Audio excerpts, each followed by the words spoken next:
Okay, today is Saturday, September 21st, and today I learned two very things that have really made me think a lot this afternoon. So I have two things. The first one has to do with motivation and discipline, and the second one has to do with just self-improvement as a whole.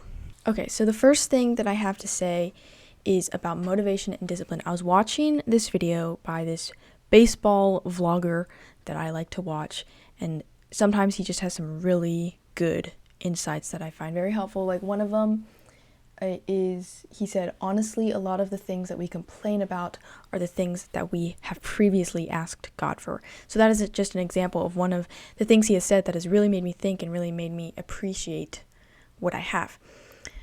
I was watching one of his videos, and he said that instead of motivation and discipline, because we know, first of all, we already know that motivation is very limited, and it's not like we always have motivation to always be doing what we want to do, because clearly that's not the case.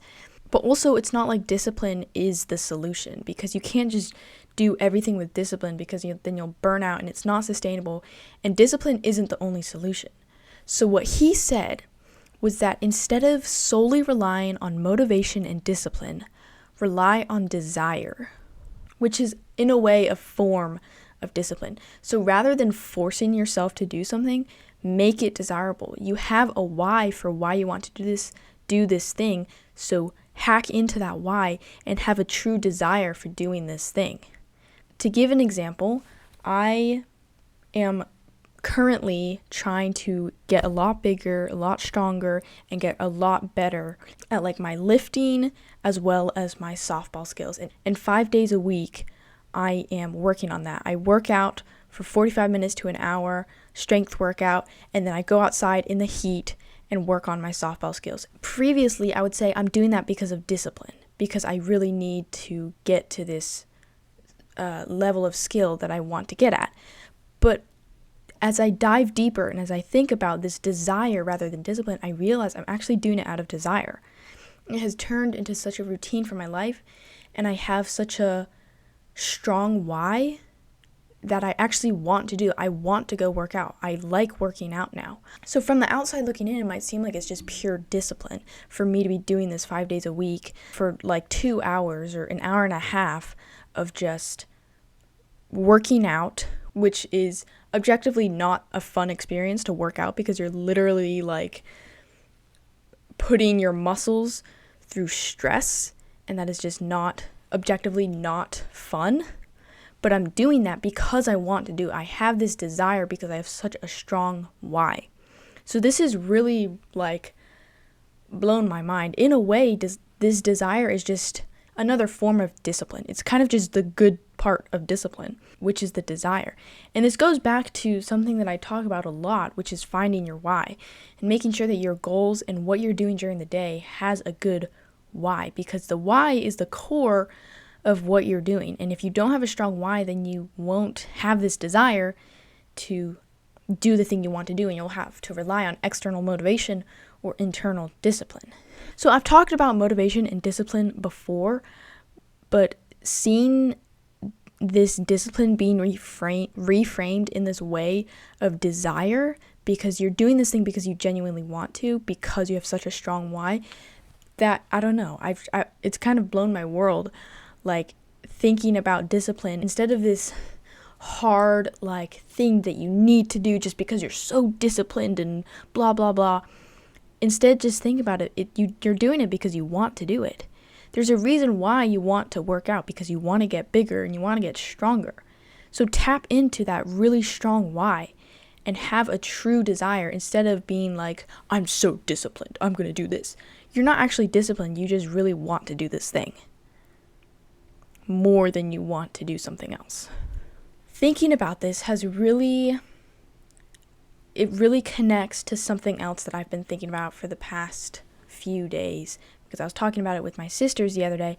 It's about wanting to change. I feel like I'm very blessed to have wanted to change. I want to be more productive. I want to be stronger.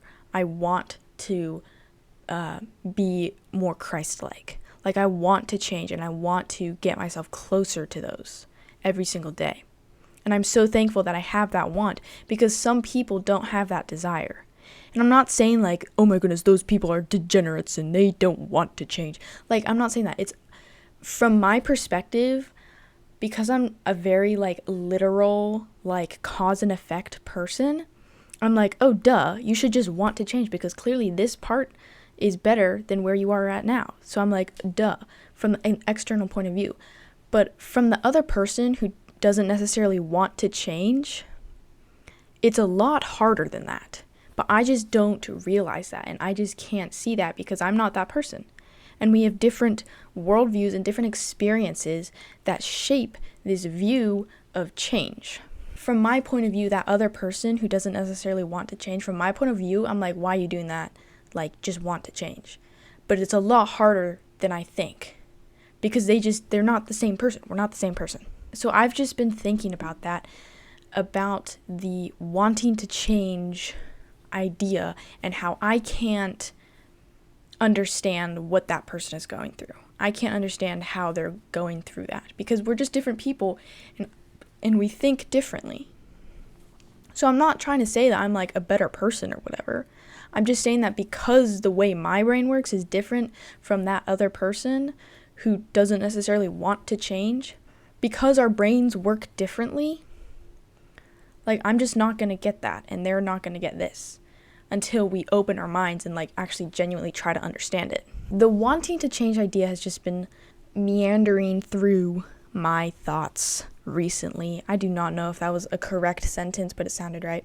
This transitions into another thing that really helped me today about change, because I feel like I'm a very logical, literal, like cause-effect person. I'm more literal and factual than emotional and subjective. I think in objectives, basically.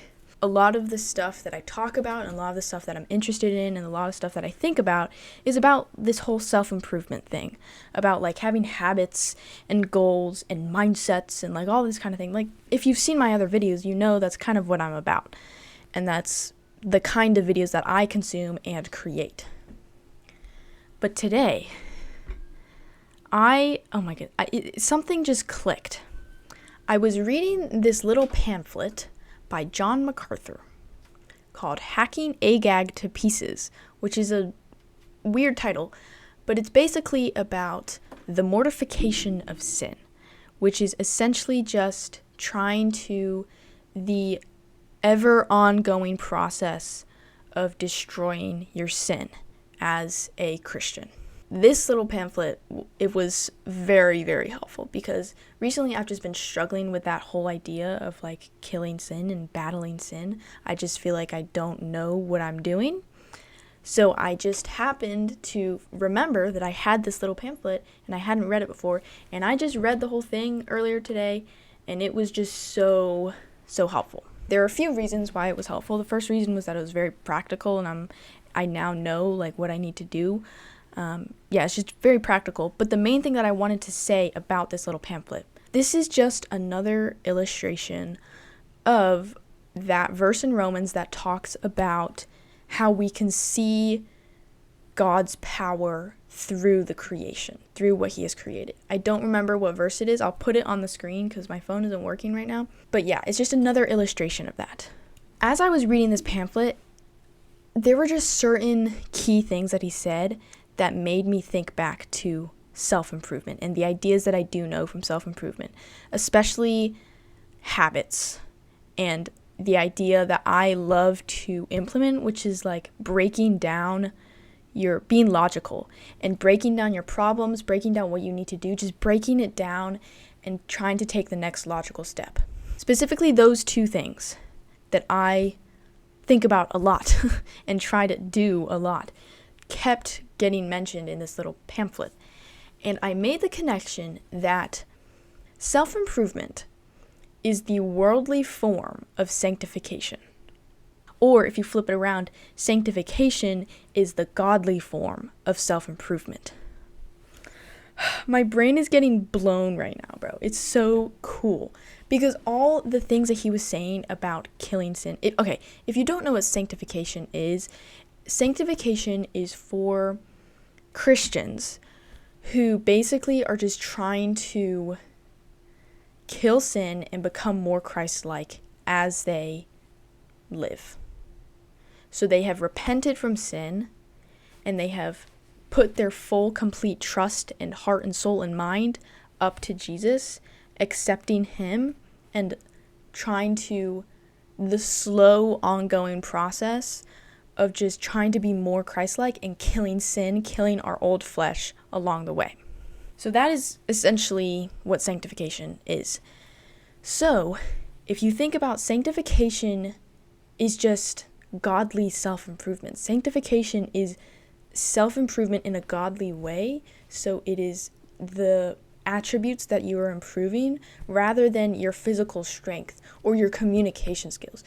Those attributes are replaced for your humility and your lovingness and all the godly Christian attributes. Sanctification is basically just self-improvement, but the attributes of your life are drastically different. They're the attributes that require you to become more Christ-like and more godly.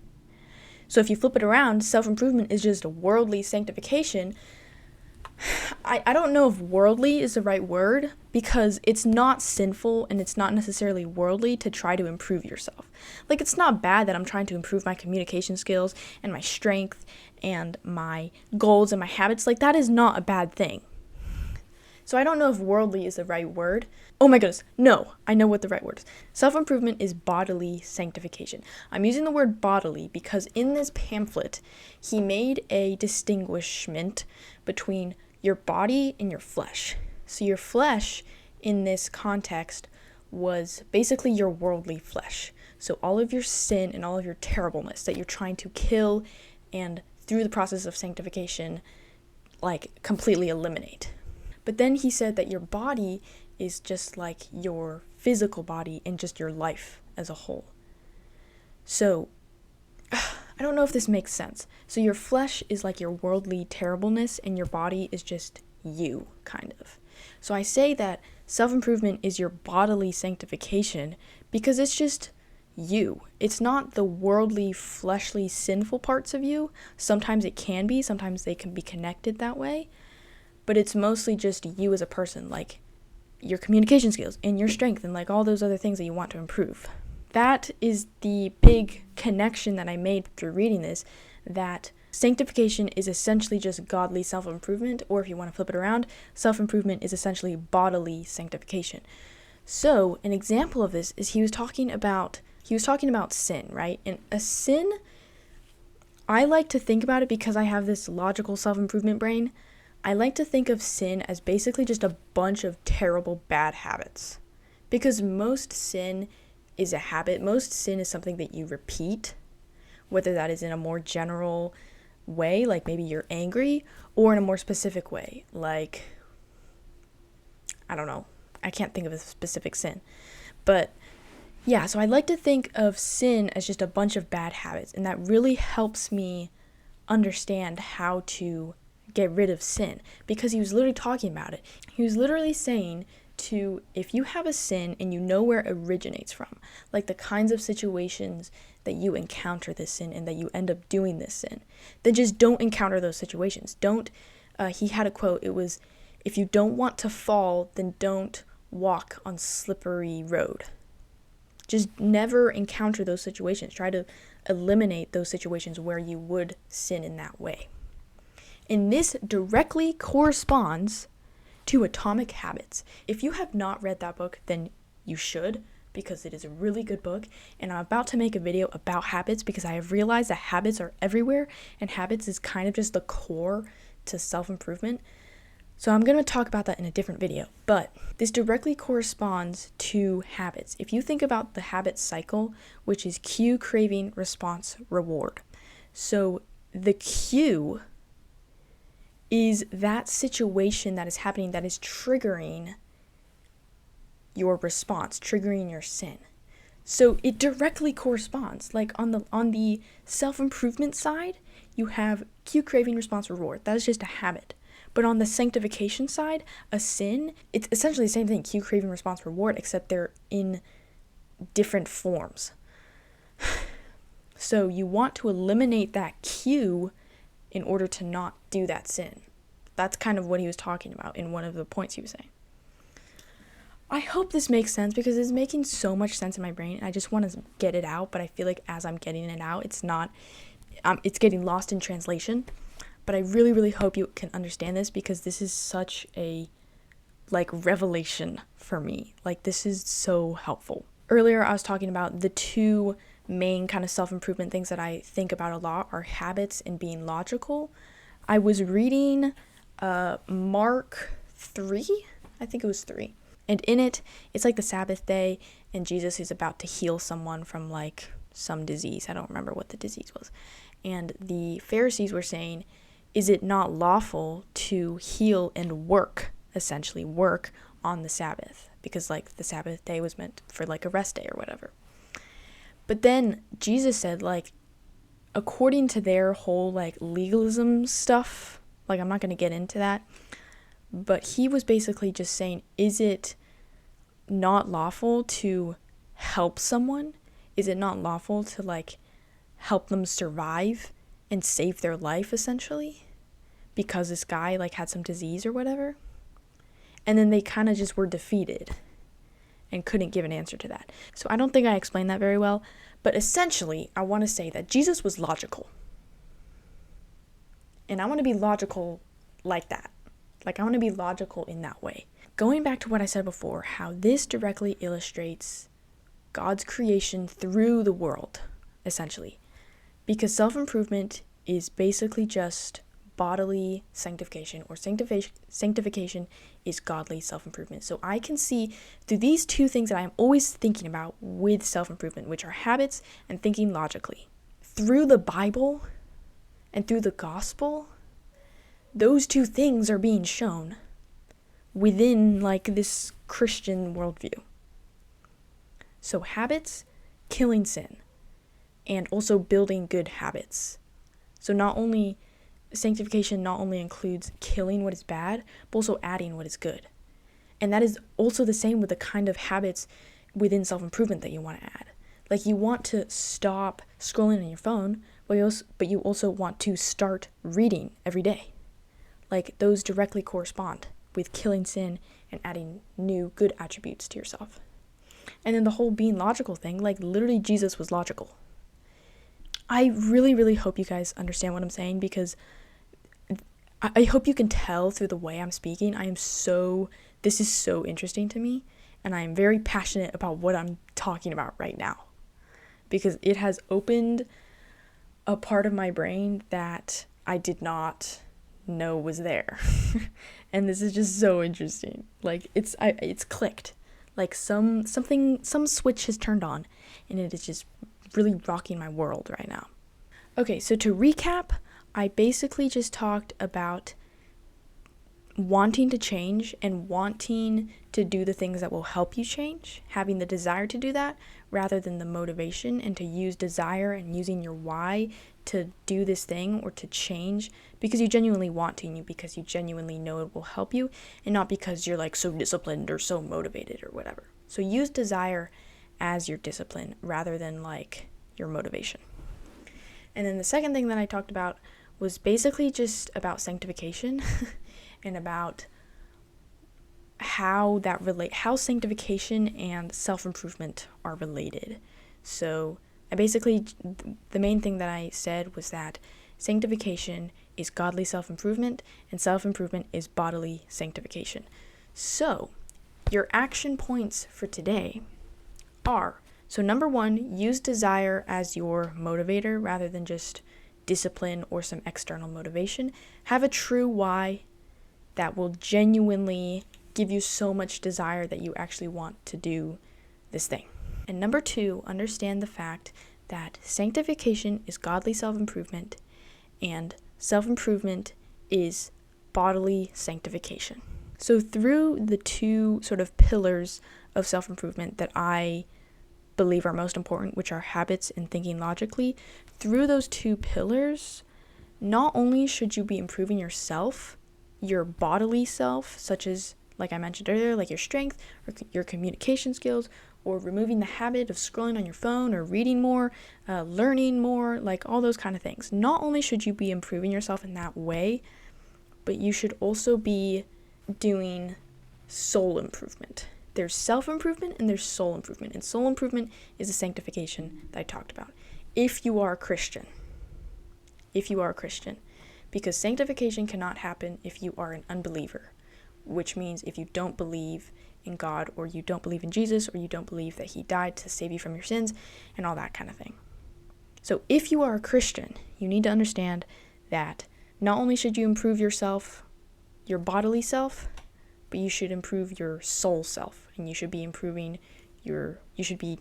going through the process of sanctification through breaking down the habit of sin, or breaking down the habit of scrolling on your phone, and through adding the habit of reading your Bible every day, and adding the habit of reading every day, or through just thinking logically.